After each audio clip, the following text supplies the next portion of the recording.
প্রিয় শিক্ষার্থীরা, আজকে আমরা ইউজড টু এর নানা রকম ব্যবহার দেখব এবং আমাদের কয়েকটা কনফিউশন আমরা সেটা দূর করে নিব। তো প্রথমে আমরা দেখব ইউজড টু যখন মোডাল অক্সিলারি, অর্থাৎ সেটা সাবজেক্টের পরে বসবে, তারপরে একটা ভার্ব থাকবে, কি অর্থ বহন করে সেটা আমরা দেখব। ইউজ টু যখন মোডাল অক্সিলারি হয় তার মানে হয় অতীতের অভ্যাস, অর্থাৎ অতীতে বারবার একটা কাজ করা হতো যেটা বর্তমানে আর করা হয় না। সেক্ষেত্রে ইউজ টু আমরা ব্যবহার করি এবং তারপরে ভার্বের এক নাম্বার রূপ ব্যবহার করি। আমরা স্ট্রাকচারটা দেখে নেব। সাবজেক্ট ইউজ টু প্লাস ভার্বের বেজ রূপ। আমরা একটা উদাহরণ দেখব। Rahim use to live in Faridpur, অর্থাৎ রহিম ফরিদপুরে বসবাস করত। এর মানে হচ্ছে এখন আর রহিম ফরিদপুরে বসবাস করে না। তো এটা অভ্যাসের ক্ষেত্রে বলছে। আমরা অন্য কথাও বলতে পারি যে I use to swim a lot, I use to run, I use to take junk food. এরকম নানা রকম কথা বলতে পারি যেটা বর্তমানে আর করছি না।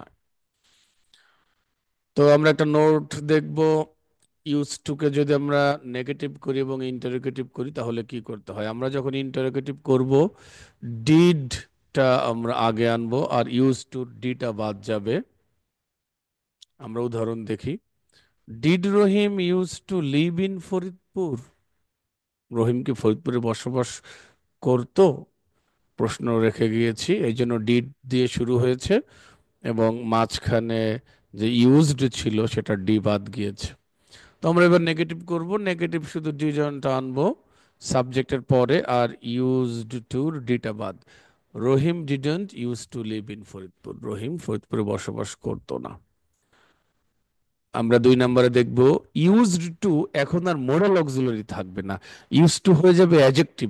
অর্থাৎ মোডাল অক্সিলারি তারপরে যে ভার্ব ছিল সেই স্টাইলে না, এখন হচ্ছে ইউজ টু অ্যাডজেক্টিভ। তাহলে অ্যাডজেক্টিভ হলে আগে একটা ভার্ব লাগবে। সাবজেক্টের পরে তো অ্যাডজেক্টিভ হয় না, সাবজেক্টের পরে আগে একটা লিঙ্কিং ভার্ব হবে, তারপর ইউজ টু হবে। সেই লিঙ্কিং ভার্বটাকে আমরা বলতে পারি বি অথবা গেট, অর্থাৎ বি এর যে কোনো রূপ। বি অর্থাৎ অ্যাম, ইজ, আর, ওয়াজ, ওয়্যার। আর গেটের যে কোনো রূপ, get, will get, gets, have gotten, is getting, যে কোনো রূপ হতে পারে। তো এই ইউজ টুর আগে যদি এই বি এবং গেট থাকে তখন ইউজ টুটা হয়ে যায় adjective. Used adjective, use to অর্থাৎ অভ্যস্ত। তো অভ্যস্ত কি সাবজেক্টের একটা অবস্থান, দোষ, গুণ ইত্যাদি বলতে পারি। তাহলে এই স্ট্রাকচারে কিন্তু ভার্বের সাথে আইন যুক্ত হবে, অর্থাৎ জিরান্ড হবে। আমরা দেখে নিতে পারি স্ট্রাকচারটা। সাবজেক্ট বি অথবা গেট ইউজ টু, তারপরে নাউন হতে পারে, আর সাধারণত ভার্ব হলে জিরান্ড হবে বা ভার্বের সাথে আইএনজি হবে আমরা বলছি। এক্সাম্পল দেখব। রহিম ইজ অথবা gets use to living in Faridpur, অর্থাৎ রহিম ফরিদপুরে বসবাস করে অভ্যস্ত। তাহলে ফরিদপুরে বসবাস করতে রহিমের কোনো সমস্যা হয় না। এটা অভ্যাস, বসবাস করতো এখন করে না এই অর্থ বহন করছে না। অর্থাৎ এটা নিত্য অভ্যাস বোঝাচ্ছে কার? রহিমের। অর্থাৎ আমরা সংক্ষিপ্ত করে বলতে পারি ইউজ টুর আগে যদি লিঙ্কিং ভার্ব হিসেবে ইজ অথবা গেটস থাকে বা গেটের যে কোনো রূপ থাকে তাহলে আমরা তার সাথে আইএনজি দিব। এর সাথে আমরা সি প্যাটার্নটা একটু দেখে নিব। ইউজ যখন সাধারণ ভার্ব হয়, সেটা কেন দিয়েছে একটু পরে আমরা টের পাবো। ইউজ হচ্ছে একটা ট্রানজিটিভ ভার্ব, অর্থাৎ কোনো কিছু ব্যবহার করা। ট্রানজিটিভ কেন? আমরা কি ব্যবহার করি, যেমন আমি নানা কাজে ল্যাপটপ ব্যবহার করি। I use laptop for various purposes. তো আমি ল্যাপটপ ব্যবহার করি, এখানে আমি হচ্ছে সাবজেক্ট, ইউজ ট্রানজিটিভ ভার্ব। আর কি ব্যবহার করি, কি বা কাকে দিয়ে প্রশ্ন করলে আমরা অবজেক্ট হিসেবে ল্যাপটপ পাচ্ছি।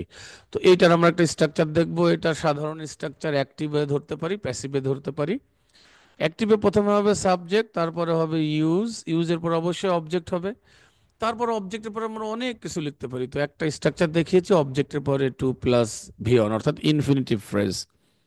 আমরা উদাহরণ দেখে নিব। They they use CapCut to edit videos. They হচ্ছে সাবজেক্ট, তারা ইউজ ব্যবহার করে, কি ব্যবহার করে? ক্যাপকাট, এটা অবজেক্ট। কেন করে? টু এডিট ভিডিওস, ভিডিওগুলো এডিট করতে ব্যবহার করে। তো এবার আমরা প্যাসিভ স্টাইলটা দেখব। এইটাই কিন্তু একটু সমস্যা। প্যাসিভ স্টাইলটা হচ্ছে অবজেক্ট হয়ে যাবে সাবজেক্ট, আর বি ইউজ টু হবে তখন। আমরা উদাহরণটা দেখি সরাসরি, তাহলে স্ট্রাকচারটাও বুঝতে পারবো। ক্যাপকাট ইজ ইউজড, ক্যাপকাট তো ব্যবহার করে না, ব্যবহার করা হয়। আমরা ক্যাপকাট ব্যবহার করি বা তারা ক্যাপকাট ব্যবহার করে, তাদের নাম কিন্তু কোথাও নেই। শুধু বলা হচ্ছে ক্যাপকাট ইজ ইউজড, ব্যবহৃত হয়। কেন হয়? Two edit videos. Two edit videos কিন্তু এখানে ইনফিনিটিভ ফ্রেজ, সেটা আলাদা রয়েই গিয়েছে। তাহলে এখানে কিন্তু আমরা কনফিউজড হব না যে এই যে ইউজ টু আছে, তার আগে বি আছে, এই জন্য আইনজ হবে, আমরা এভাবে দেখব না। আমরা এই ইউজড টু এটাকে একসাথে দেখব। ইজ ইউজড, ব্যবহৃত হয়। কেন ব্যবহৃত হয়? Two edit videos. তাহলে এই টুর সাথে কিন্তু পরেরটা সম্পর্ক।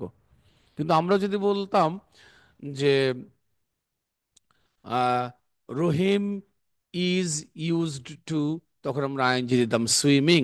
কেন দিতাম? কারণ হচ্ছে এই ইজ ইউজড টু অর্থাৎ অভ্যস্ত অর্থে, ইউজ টু এখানে একসাথে হতো, কিন্তু এখানে কিন্তু ইউজ টু একসাথে না। ইউজের সাথে টু এর বেশি সম্পর্ক নাই, এখানে হচ্ছে ইজ ইউজড, ব্যবহৃত হয়। কেন হয়? Two edit videos. আমরা একটু কনফিউশনটা ক্লিয়ার করি একসাথে। চারটা এ বি সি, এই তিনটা একসাথে দেখি, তাহলে কনফিউশন ক্লিয়ার হয়ে যাবে।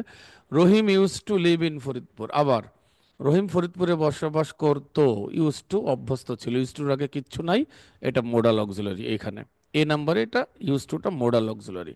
বি দেখবো, রহিম ইজ ওয়াজ গেটস গট, যে কোনো টেন্স থাকতে পারে ইজের অথবা গেটের।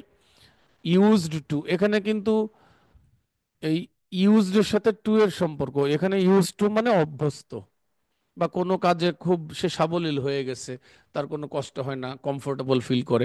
এখানে ইজ ইউজ টু সমান সমান অ্যাকাস্টমড টু, হ্যাবিচুয়েটেড টু, অভ্যস্ত ধরতে পারি। এর সাথে কেন আইএনজি হলো?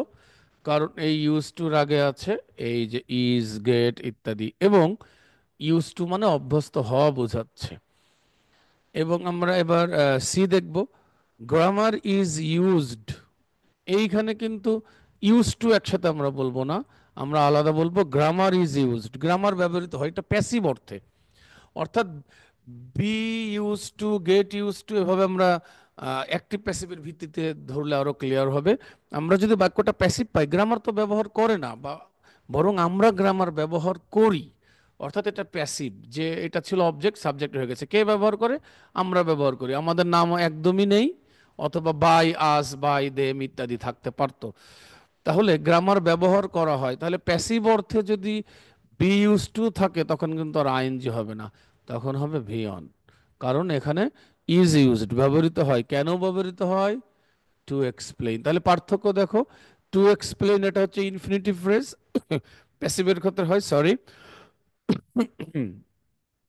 আর এইখানে ইউজ টু কে আমরা একসাথে ধরবো, যে রহিম ইজ ইউজড টু, রহিম হয় অভ্যস্ত, কিসে অভ্যস্ত? লিভিং, এটা হবে জিরান্ড। তো অ্যাক্টিভ হলে বি থাকলেও, বি থাকলে জিরান্ড হবে, আর প্যাসিভ স্টাইলে বি থাকলে ভিয়ন হবে। আর যদি ইউজড টু অভ্যস্ত হওয়া বোঝায় মোডাল অক্সিলারি অর্থে, তারপরেও ভিয়ন হবে। এই পর্যন্তই। আশা করি তোমাদের কনফিউশন ক্লিয়ার হবে। যদি এরপরেও বুঝতে না পারো, সাক্ষাতে কথা বলবে, অথবা যে যদি আমি এটা ফেসবুক বা কোনো মাধ্যমে আপলোড করি, যে কোনো প্রশ্ন করলে আশা করি আমি উত্তর দিতে পারবো। তোমাদের মঙ্গল কামনা করে আজকের মতো শেষ করছি। আল্লাহ হাফেজ।